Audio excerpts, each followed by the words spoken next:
Hello language lovers, welcome to my channel. Today we have a very worrisome, concerning, disgusting topic.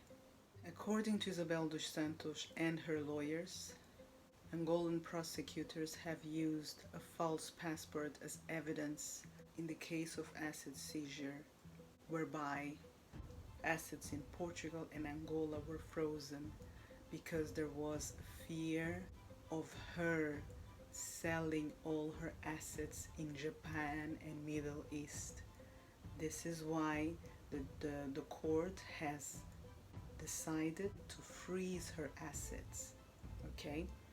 And the basis or the grounds upon which that decision was made, according to the lawyers, were transactions made through a falsified passport. The passport is false. It's evident to me. It can be evident to anybody else. The passport is a scam. Passport contains elements such as false date of birth. It is supposed to be an Angolan passport, and it has English words written in it, such as married, or M for married, and businesswoman, and it considered Isabel as her surname when it is her first name, and there are numbers there that don't add up. The passport was signed by A. Bruce Lee. This is a very sad circumstance, a very sad episode for the justice of Angola.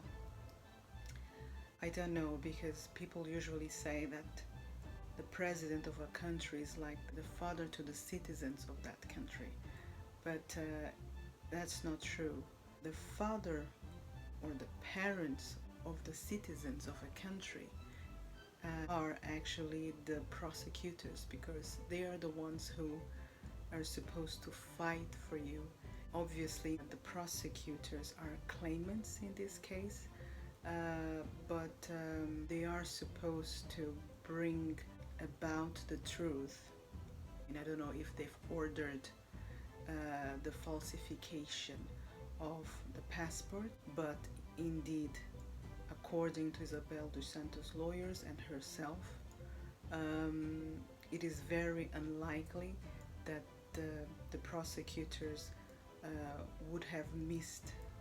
It is so obvious that the document is false. It was obvious that the document was false, and yet they decided to go forward with using it as evidence. And that's a wrongdoing. The consequence here should be obviously the unfreezing of the assets.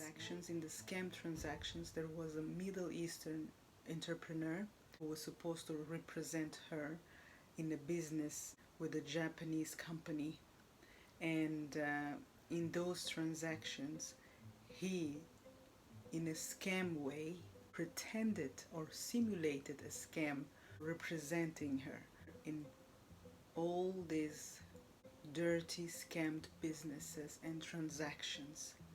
And that was the basis of the asset seizure that happened in Portugal and Angola.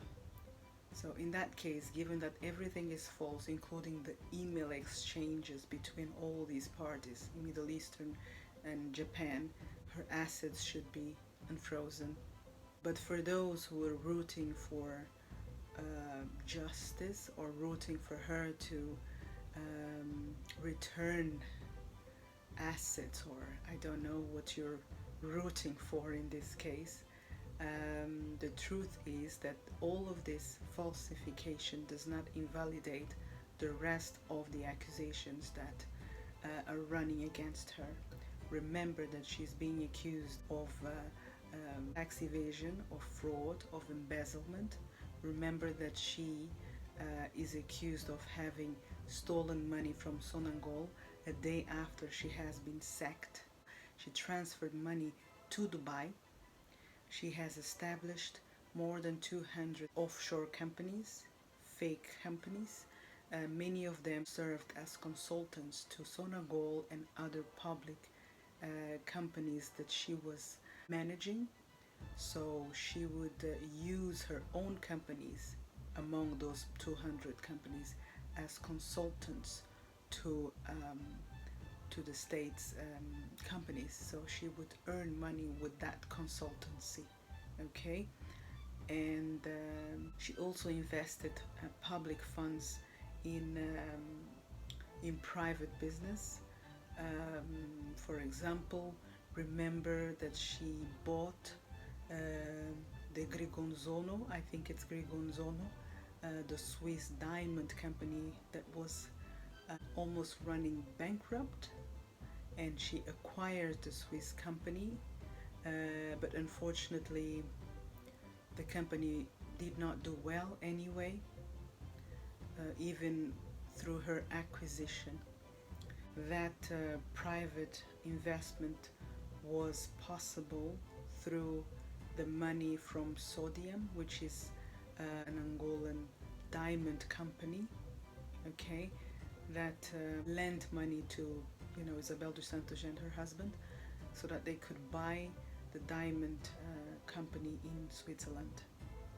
So all of this money grabbing or taken from the public is also accounted as part of the rest of the cases that are running against her. So this is not the end of the Luanda Leaks. It's just because her passport was falsified in this particular case, unless obviously the lawyers come back and prove or show or demonstrate that many false documents were indeed used for all the transactions that she's been accused of. Maybe she doesn't even have more than 200 companies. Maybe it's all made up. Maybe it's all false. So we don't know how this is going to end. We're very curious, especially we, the Portuguese-speaking community. We're very curious about how this is going to unfold, and we just want the justice to act as clean as possible, because falsifying documents is not the way to go. You already lost your credibility by doing so, and I really hope that a train of people will be held accountable for doing that, including, even though possibly the prosecutors will allege that they had no idea and whatever.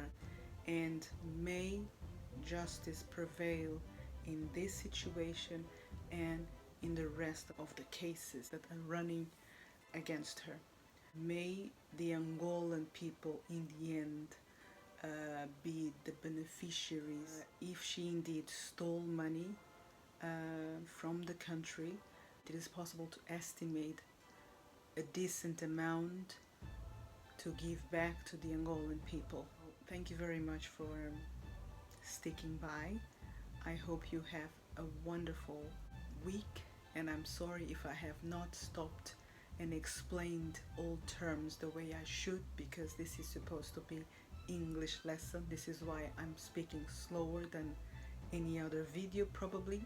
I just carried on talking without stopping and explaining the terms, but you will see the terms written.